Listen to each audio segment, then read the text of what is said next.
Hello à tous, j'espère que vous allez bien. C'est vendredi, c'est le week-end. Je vous fais ce live, c'est le 37e live de mon défi 365 jours de live. Si vous ne me connaissez pas, je suis Stéphanie Loyer, je suis la CIO, la fondatrice de Raise Yourself et j'accompagne les gens les plus motivés, les personnes les plus motivées à réaliser leurs rêves. Aujourd'hui, je vous parle de CIO, je vous parle de dirigeant parce que je suis dirigeante de mon entreprise. Et quand on est dirigeant de son entreprise, y a des choses à mettre en place.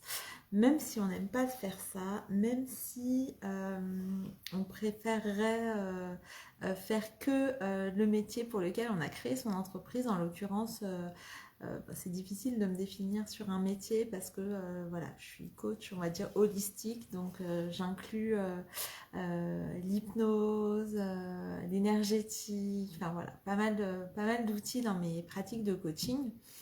Et évidemment que quand j'ai lancé mon entreprise, ce que je voulais faire avant tout, c'était coacher, accompagner. Et j'adore faire ça. J'adore faire ça. Hier encore, j'étais dans une école pour parler d'un outil que j'aime beaucoup qui est le MBTI. Et voilà, je sens que quand j'y suis, je suis vraiment complètement à ma place. Sauf que quand on crée un business, quand on crée une entreprise, il n'y a pas que ça en fait. Il n'y a pas que ça. Il n'y a pas que notre métier qu'on fait, il y a aussi tout le reste. Et c'est pour ça que je parlais du côté CIO, un peu fondateur et dirigeant d'entreprise. C'est parce que c'est une posture qu'on n'a pas l'habitude d'adopter. Et pourtant, j'ai fait une école de commerce, donc je sais exactement tous les détails que je dois mettre en place pour créer une entreprise et pour la pérenniser. Sauf que quand on est en fait, comme moi en reconversion notamment, euh, on a juste envie de kiffer, de kiffer ce pourquoi on a créé cette entreprise-là. Et en l'occurrence, moi, c'est d'accompagner en fait. Moi, ce qui m'anime au plus haut point, là où je suis la meilleure, là où j'embarque les gens avec moi, là où euh, où les gens se sentent transformés en étant accompagnés en fait, où on se transforme même ensemble, on avance main dans la main, c'est quand j'accompagne en fait. C'est vraiment quand j'accompagne les gens, que ce soit d'ailleurs en individuel ou en collectif, c'est vraiment là où je me sens portée, je me sens vibrer, je me sens vivante et je sens que j'ai fait le bon choix de créer mon entreprise. Et en même temps, faut se le dire en fait, l'entreprise elle tourne pas toute seule. L'entreprise elle peut pas tourner si on n'est que le salarié de son entreprise. Si on prend pas en charge tout le côté organisation, tout le côté fondation, tout le côté viabilité en fait du projet. Donc en fait, quand on se lance, on est hyper excité, on veut que ça marche, on veut que ça marche vite, on fait plein de choses. Moi, j'ai mis l'idée à la seconde. D'ailleurs, j'ai créé une offre pour ça, pour si tu n'as pas d'idée et que tu as besoin de quelqu'un qui t'apporte des idées et qui t'aide à les concrétiser, on peut s'en parler en MP avec grand plaisir parce que moi je suis quelqu'un qui est voilà, plus de 1000 idées à la minute, si bien que j'arrive même pas à toutes les mettre en place, c'est juste pas possible. Et donc j'ai plein d'idées et j'aurais envie voilà, de foncer tête baissée, d'y aller. Voilà, c'est un peu mon côté intense qui veut ça. Olivia, une de mes mentors, me dirait que c'est mon côté scorpion, mon soleil en scorpion. Et en tout cas, ce que je voulais vous dire à travers ce live, c'est que oui, il y a des moments en fait où il faut changer de casquette en fait. Quand on a une entreprise, il faut changer de casquette et il faut savoir en fait endosser ce rôle aussi qui est le rôle du dirigeant d'une entreprise avec des décisions qui sont parfois pas évidentes à prendre. En l'occurrence, quand on n'a pas de chiffre d'affaires à un moment donné, c'est bon de se demander qu'est-ce qu'il en est de l'équilibre familial.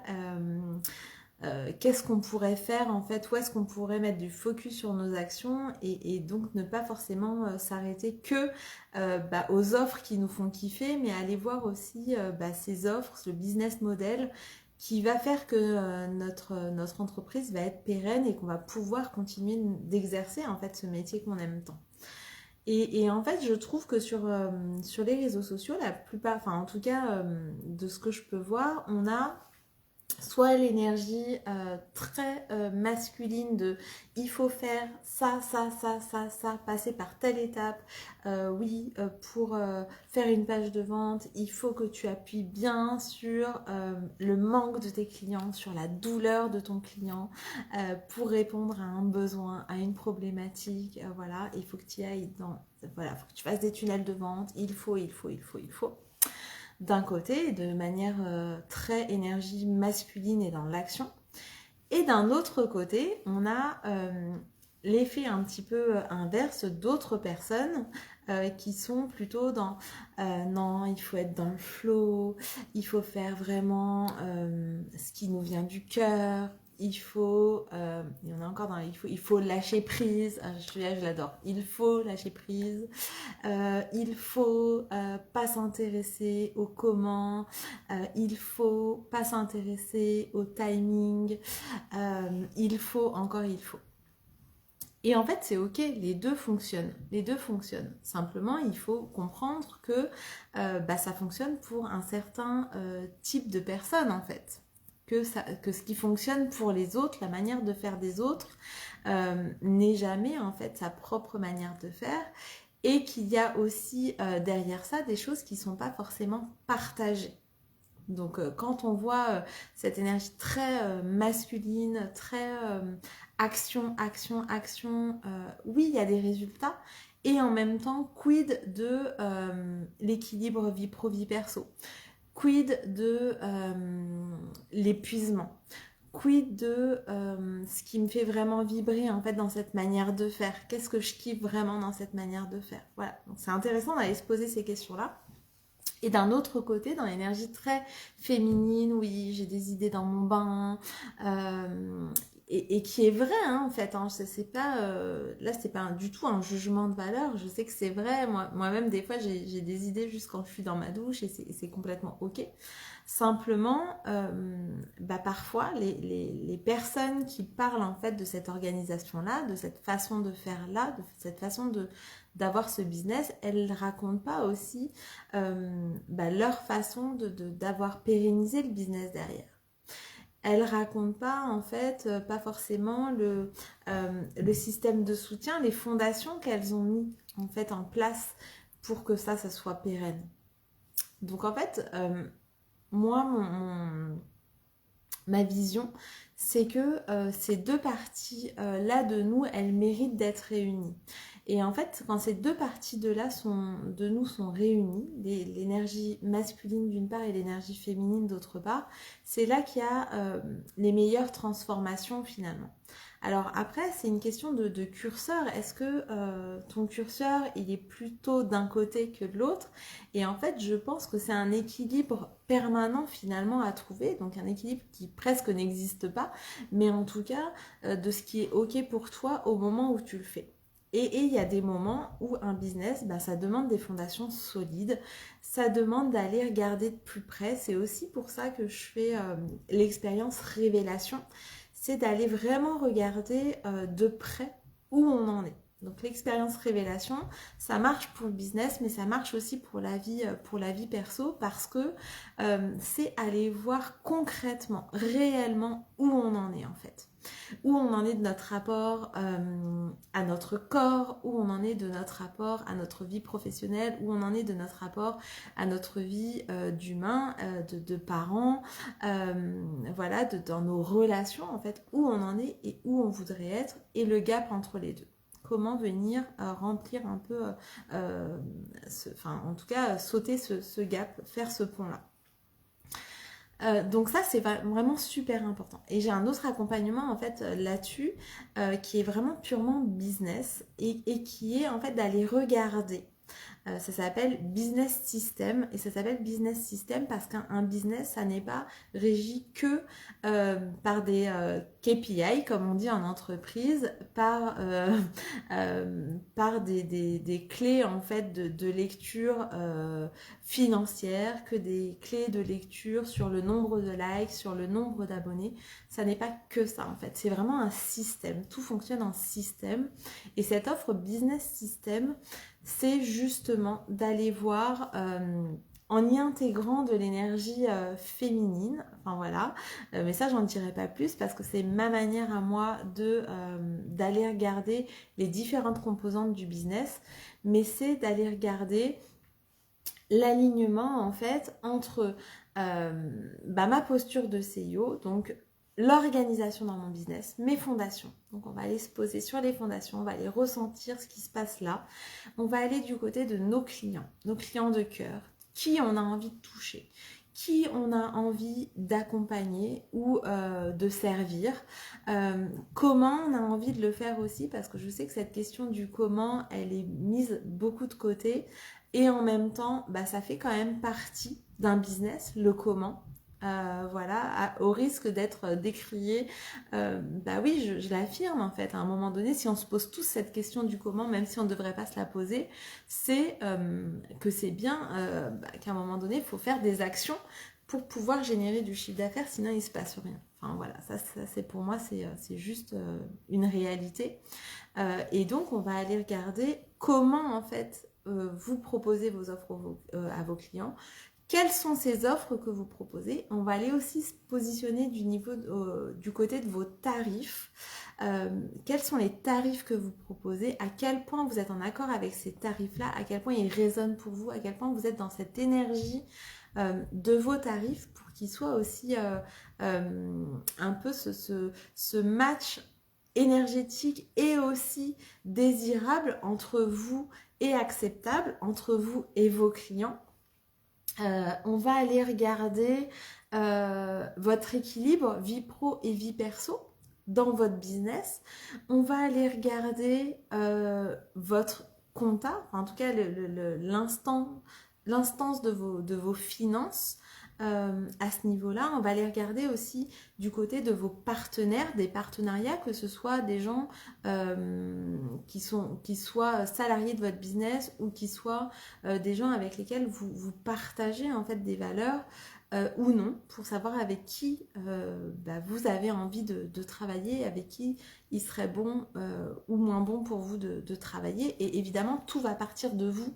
Évidemment, moi, je ne suis pas là pour vous dire ce que vous devez faire. On a assez d'injonctions. D'une part, en début de live, je parlais de ces injonctions ouais, je regarde l'heure en même temps parce qu'il faudrait que j'aille chercher mes loulous.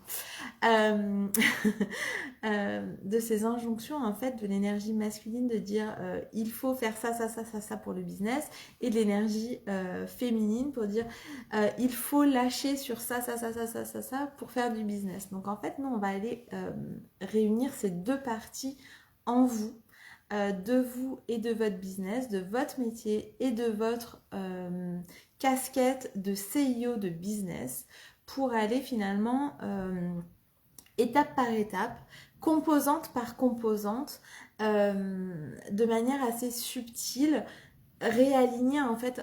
C'est comme pour moi comme un engrenage en fait, où quand on fait tourner une partie des composantes, il y a tout système qui bouge, et pour que ce système il continue de tourner de manière fluide, légère et en même temps en conscience.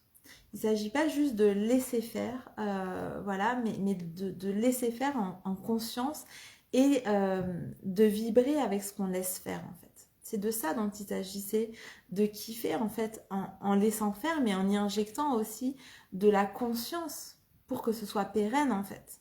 Et pour pas que ce soit juste un système où on va aller tous rester dans un groupe de l'entre-soi, à aller s'acheter les choses les uns aux autres, et que finalement on n'apporte que peu de valeur en grandissant, même si évidemment, on va aller chercher chez les autres ce qu'on n'a pas forcément chez soi et c'est hyper complémentaire et ça nous fait grandir. Mais moi, je ne crois pas qu'on soit dans un système pérenne à ne faire que ça et rester dans l'entre-soi, en fait. Moi, je crois que l'idée, c'est de s'ouvrir. Et évidemment, on peut aller acheter des choses chez nos mentors, chez nos coachs, aller acheter des choses à nos clients, voilà. Mais en fait, pour moi, c'est pas pérenne dans l'écosystème, dans le modèle aussi économique dans lequel on est aujourd'hui et je souhaite de tout cœur qu'on soit à l'origine de ce changement de paradigme là et je pense qu'on va vers là sauf que en ce moment en tout cas dans notre écologie, dans notre économie actuelle on ne peut pas rester que là-dedans en fait et donc on va aller voir aussi comment sortir un petit peu de cette zone de confort de l'entre-soi pour pouvoir aller toucher aussi d'autres personnes. Donc on va aussi parler de la visibilité, de comment on se rend visible, de la communication. Ça c'est un thème qui m'est cher, hein. J'ai été pendant 13 ans directrice marketing dans des grands groupes américains. Donc pour moi, l'ouverture au monde, l'ouverture aux autres, justement aussi ce côté communication, visibilité, c'est aussi quelque chose qui me parle et que j'ai pu mettre en avant et que j'ai pu vraiment aller creuser en fait mon expertise à ce niveau-là. Donc ça, tout ça, c'est ce que je vous transmets en fait pour les accompagnements business system. Donc il y a deux possibilités de rejoindre en fait ces accompagnements-là. La première possibilité, c'est de le faire en groupe, donc c'est un petit groupe, enfin en tout cas un groupe réduit parce que j'ai vraiment à cœur qu'on aille traiter les problématiques personnelles et donc on va y aller thème par thème et donc là le premier thème il sera fin janvier début février ça sera on décidera de la date ensemble, on ira en Zoom faire ça ensemble et du coup je vous annoncerai le premier thème dans les prochains jours. Et sinon, il y a la possibilité de le faire en individuel avec moi. Et donc là, vraiment, vous venez avec vos problématiques vraiment individuelles et on va creuser ça de manière plus profonde ensemble. Et vous allez vraiment vous mettre à la place de deux ou trois des composantes pendant cet approfondissement-là ensemble, pendant cet accompagnement-là ensemble. Et on va aller en fait bouger les roues de l'engrenage. On va aller tourner un petit peu cette machine pour la rendre beaucoup plus fluide en fait, beaucoup plus ronde, beaucoup plus en y injectant un peu de magie en fait, voilà, pour la faire vibrer. Donc je vais vous mettre les liens en fait des accompagnements sous cette vidéo. Et sinon, si vous n'êtes pas du tout intéressé par les offres, c'est complètement ok. Mais ce que je voudrais vraiment vous dire, c'est que l'important, c'est de pouvoir finalement associer ces deux parties de nous et que quand on a un business, quand on a une entreprise, en fait, à mon sens, on ne peut pas se passer à un moment donné d'être dans cette posture de CEO, dans cette posture de dirigeant et de prendre un petit peu de hauteur par rapport à nos désirs, à ce qu'on aimerait faire dans le court terme. Évidemment, dans le court terme, ce qu'on aimerait quand on lance une entreprise, c'est faire ce pourquoi on lance l'entreprise. Évidemment, moi, si je pouvais, je serais en fait que dans l'accompagnement. Sauf que pour être dans l'accompagnement, pour pérenniser en fait mon entreprise, il faut bien que je mette des fondations en place. Et ces fondations-là, des fois, ça demande de prendre des décisions qui sont parfois simples, parfois claires, parfois fluides, parfois dans la joie, et parfois des décisions et des choix qui se font avec un peu plus de mal, mais qui on sait qu'elles se font pour quelque chose de pérenne à long terme en fait, à moyen terme et à long terme. Et je sais qu'on est dans une société où on privilégie le court terme, de tout avoir tout de suite maintenant, Sauf que pour ancrer finalement un vrai changement, une vraie transformation, quelque chose de pérenne, ça s'inscrit dans la durée en fait. Ça s'inscrit dans la durée et donc c'est important d'aller regarder ce qui se passe à moyen et long terme. Et du coup, ça demande aussi à court terme de prendre des décisions qui sont plus ou moins plaisantes, mais qui sont des décisions puissantes pour pérenniser nos entreprises, qui sont des décisions en fait de dirigeants, tout simplement en fait, de dirigeants. Et pour ça, c'est important aussi d'être bien entouré. C'est important d'être bien entouré parce que effectivement, sinon on peut se sentir très seul. Mais bon, ça fera l'objet d'un autre live. En tout cas, prenez soin de vous. Prenez soin de vous, prenez soin de ce côté, de cette énergie masculine et de cette énergie féminine en vous. Ne reniez ni l'un ni l'autre. C'est une vraie alchimie. On est une alchimie de ces deux parties de nous en fait. Et quand on a un business en fait, c'est pour moi encore plus incarné en fait, d'avoir ces deux parties-là et de pouvoir les chérir parce que l'une vient soutenir l'autre en fait. En fait, c'est bien d'avoir des idées, c'est bien d'avoir de l'intuition. Mais à un moment donné, si on n'a pas la structure qui va derrière pour le mettre en place, bah ça va pas fonctionner. Et au même titre que si on n'est que dans le faire, mais qu'on n'a pas une vision plus long terme, qu'on suit pas notre intuition, qu'on va pas là où notre cœur nous porte, on va très vite s'épuiser. Et donc on a vraiment besoin de cette alchimie entre les deux pour pouvoir avancer, pour faire que ces rêves, finalement, ils s'ancrent dans la matière et qu'ils deviennent réalité, qu'ils deviennent notre réalité du quotidien. Mais parfois, pour que ça devienne notre réalité du quotidien, il faut savoir aussi au départ, coucou Françoise, j'espère que tu vas bien, il faut parfois, en fait, en passer par des décisions qui sont pas forcément plaisantes, voilà, mais pour la pérennité de notre entreprise. Et c'est des décisions, de toute façon, qui sont prise en notre âme et conscience, et toujours en conscience, pour un résultat plus pérenne dans le temps en fait. Donc si vous êtes en phase de décision en ce moment, je suis de tout cœur avec vous, vraiment, vous n'êtes pas seul, dans ce cas. Voilà, je vous souhaite de prendre vraiment soin de vous en ce moment parce que c'est important aussi. Et je vous retrouve demain, du coup, demain, je crois que ce sera le 37e live, voilà, de ce défi. Si vous avez des questions, surtout n'hésitez pas. J'adore répondre à vos questions et du coup, je peux aussi orienter mes lives en fonction de vos questions et ça, j'adore. Si vous regardez en replay, mettez-moi un petit hashtag replay parce que ça me fait toujours plaisir de savoir qui est là et de ne pas parler dans le vide. Voilà, je vous embrasse très très fort et je vous dis à demain.